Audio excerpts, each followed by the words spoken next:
রাজ্য পুলিশের ডিজি রাজীব কুমারের অবসর গ্রহণের আগেই পুলিশের শীর্ষ স্তরে বড় রদবদল। নবান্নের সিদ্ধান্ত অনুযায়ী সিনিয়র আইপিএস অফিসার পীযূষ পাণ্ডেকে রাজ্যের ভারপ্রাপ্ত মহানির্দেশক বা ডিজি করা হয়েছে। 1989 ব্যাচের আইপিএস অফিসার রাজীব কুমার কাল অবসর নিচ্ছেন। একই সঙ্গে বদলি করা হয়েছে কলকাতার পুলিশ কমিশনার মনোজ কুমার ভার্মাকে। তাকে রাজ্য সুরক্ষা বিভাগের ডিরেক্টর করা হয়েছে। নতুন কলকাতা পুলিশ কমিশনার হিসেবে দায়িত্ব পেলেন দক্ষিণবঙ্গের এডিজি সুপ্রতিম সরকার। আইন শৃঙ্খলা, এসটিএফ ও গোয়েন্দা শাখাতেও একাধিক বদল হয়েছে। এর মধ্যে আনন্দপুরের অগ্নিকাণ্ডের পর দমকল বিভাগের ডিজি বদলি প্রশাসনিকভাবে অত্যন্ত তাৎপর্যপূর্ণ বলে মনে করেছে রাজনৈতিক এবং প্রশাসনিক মহল। ভোটের আবহে এই শীর্ষ রদবদল রাজ্য পুলিশের প্রশাসনিক কৌশলে নতুন বার্তা দিচ্ছে কিনা সেদিকেই এখন নজর।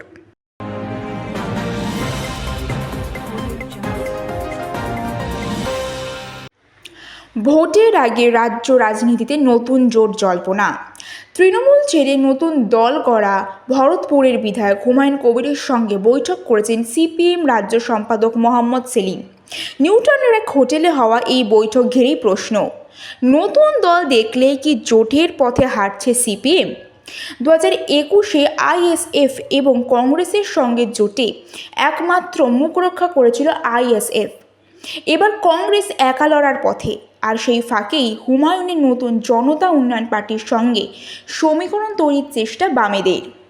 হুমায়ুন কবিরের দাবি 15ই ফেব্রুয়ারির মধ্যে জোট নিয়ে সিদ্ধান্ত চান তিনি, যদিও কংগ্রেসই আলোচনার বাইরে। এদিকে অধীর চৌধুরী থেকে কুণাল ঘোষ সব পক্ষের কটাক্ষে উত্তপ্ত জোট রাজনীতি। প্রশ্ন একটাই, এটা কি বামেদের নতুন ট্রেন্ড না নিছক রাজনৈতিক বাধ্যবাধকতা?